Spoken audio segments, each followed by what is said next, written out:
The Denver Nuggets could be in some big time trouble. Before this Pistons game, they had lost 3 of their last 4 games, and seeing it was the Pistons, thinking that they could have a chance to kind of get back in the win column, they barely squeak out a win by 4 points. They've been struggling without Jamal Murray. Reggie Jackson, Julian Strawther have been doing their best to fill in. Strawther really only had that one good game, though, although he has been seeing more and more, stable minutes. However, it's tough. Jokic is having to carry once again, although tempers flared a little bit tonight and he ended up getting ejected. So KCP, Aaron Gordon really had to step up. Michael Porter Jr., who has not recorded an assist in the last over a week and a half of basketball. He has not recorded an assist. Absolutely incredible stuff from Michael Porter Jr. And some of these bench guys have to step up. Reggie Jackson did. He dropped 21 tonight. He's having a really good year for the Nuggets. We'll talk about him and a lot more in today's video all about the Denver Nuggets, so make sure you stick around for the full video. Hit the like button, leave me a comment down below, and hit that subscribe button. As you can see here, a large majority of the people that watch these videos are not subscribed to the channel, so if that is you, go ahead and be not one of the large majority. You don't want to be one of the followers. You want to be a leader. Hit that subscribe button. Now let's go ahead and get started. It's scary when it's healthy. This lineup right here is darn near impossible to stop when all 5 pieces are healthy. Is it the best lineup in the NBA? I think you could say so. I mean, there's definitely a case for it. They just won an NBA championship, but the Celtics, they got a pretty good squad. So do the Suns. But continuity-wise, chemistry-wise, I think this is the best starting lineup in the NBA. And when you got a guy who can go out and win an MVP like it's his 9-to-5 job, like he doesn't even enjoy hooping. I feel like he doesn't enjoy it. He just goes out there and does it because he has to make money. 30 points a game, 14 rebounds, 9 assists. The Joker is unstoppable. Whenever we see a team figure him out, I will be astonished. But he is looking like he's on track for MVP number 3. Accounting for about 50 points per game, as well as getting 14 rebounds, 57% from the field, 30% from 3.8 steals. The dude is just on another level right now from the entire rest of the NBA, and there's nothing any of us can do about it, honestly. 3.4 turnovers, not great, but that's going to happen whenever you got a big man trying to dish out the rock. Now, it is very important to this Nuggets team to have Jamal Murray healthy. We saw, without him healthy, they don't make it to the second round of the playoffs. With him healthy, they win championships. He's averaging 19 points, about 9 assists, about 3 rebounds so far this year when you take out the game that he got hurt in. 43% from the field, 44% from 3 in 35 minutes. And make no mistake about it, he's better in the playoffs than he is in the regular season. As you can see, his playoff numbers from last year absolutely on another level. But he's pretty dang good in the regular season as well. He just decides, to actually try in the playoffs. Now, the true keys to success for the Denver Nuggets this year, Kentavious Caldwell-Pope being one. He's averaging about 9.5 points, 2.7 rebounds, 1.7 assists. Now, he did get a few more touches without the Joker being out there due to ejection and with Murray being out till the end of November.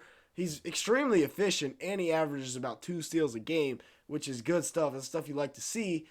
Perfect shooting guard to pair with Nikola Jokic, but he's only shooting it like 7 times a game, which is a little bit concerning because of how efficient he is. Now, I know there are other mouths to feed, but still, you can get him a few shots. And then Aaron Gordon, another guy here, their best defender by far, 14.3 points, 7.1 rebounds, 3 assists. One of the best defenders in the NBA, in my opinion, just because of his ability to guard the 1 through 5. He can guard anybody on the court, and he can do it extremely well.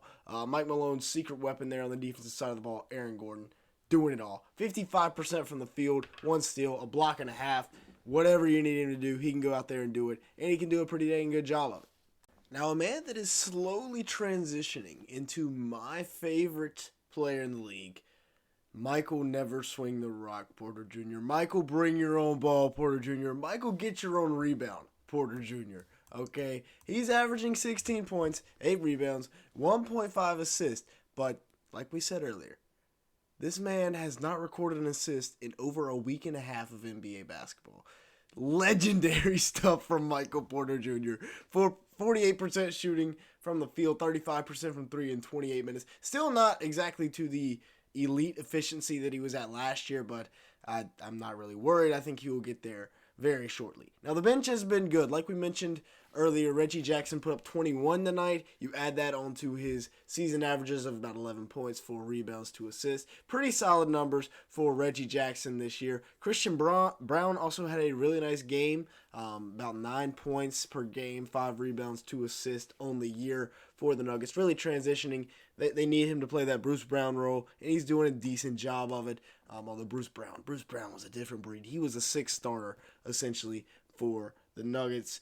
And then elsewhere, you look around at this young core. Peyton Watson was a guy that I really thought would step up. 4.7 points, 2 rebounds, 1 block. And the other night against the Cleveland Cavaliers, he recorded a DNP. Did not play. So that's not great. Played 13 minutes tonight for the shorthanded Nuggets. Had about 4 points, 2 blocks, and 2 assists. Now, one of these guys is also going to have to step up. We've seen Jalen Pickett getting some minutes.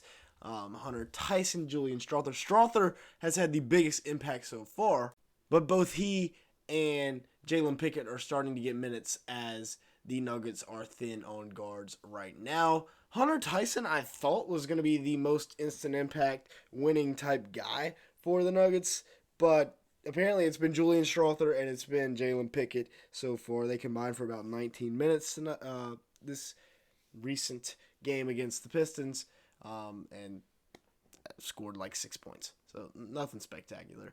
Looking ahead, very easy schedule for the Nuggets. They got Detroit, who they just beat tonight. Again, this is a bit of an old picture, but still. Then they play at Orlando, who, good team winning record.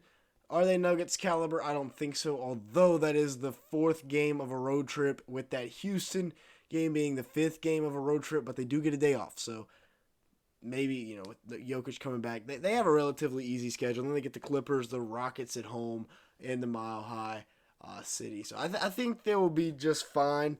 Although there could be, if they start losing, it's because they don't have Jamal Murray, and he is so important to this team. I think they only had 1 loss with him in the lineup, and they're just different whenever they got Jamal Murray. When they have a full roster, this squad is incredible, especially when Michael Porter Jr. is doing his thing. They have the Joker, who's just solid. He's going to give you 30, 15, and 10 any given night. You got KCP, Aaron Gordon doing their thing, defending. I love this Nuggets team, but they could be in some big-time trouble if they don't start to pick it up, because, yes, they got the dub tonight, but that Pistons team is atrocious. So with that being said, that's going to be it for today's video. Thank you so much for watching. Hit the like button, hit that subscribe button if you did enjoy it at any point, and with all that being said, thank you so much for watching today's video.